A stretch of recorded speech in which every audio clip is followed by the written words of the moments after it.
Hey everyone, welcome to my channel. In this video, I'm going to share the recipe of pita bread. This is famous bread in Middle Eastern countries and easy to make. We can make variety of dishes out of this pita bread. Without further delay, let's get started. In a mixing bowl, take 1.5 cups of maida or all-purpose flour. Add in half a cup of wheat flour. In goes 3/4 tablespoon of sugar.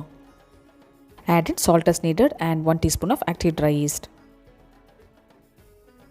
Add in 1 tablespoon of olive oil. Mix all the ingredients nicely and knead it into a soft dough by adding water. I have added less than a cup of water to make it into a soft dough. Once the dough is kneaded, add in 2 teaspoons of olive oil and mix it again.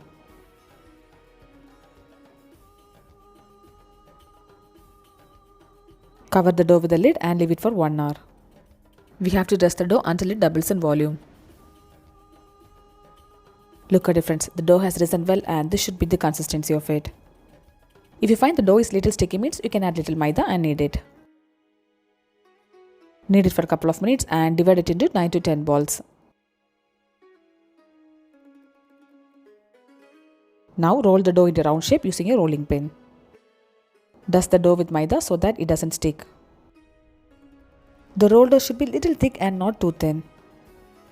Then it will puff up nicely while cooking.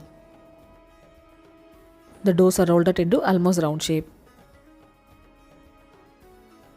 Heat the tawa in medium flame and cook the pita breads on both the sides.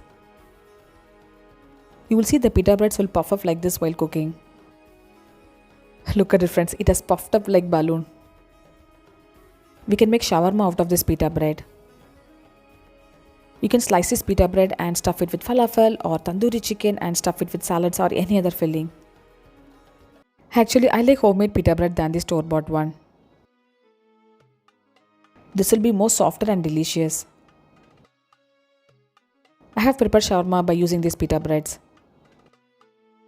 I'll share this recipe soon in our channel. You can serve this pita bread with hummus, alfaham or tandoori chicken. Do try pita bread and share me the feedback. I'll see you next video. Until then, bye bye and take care.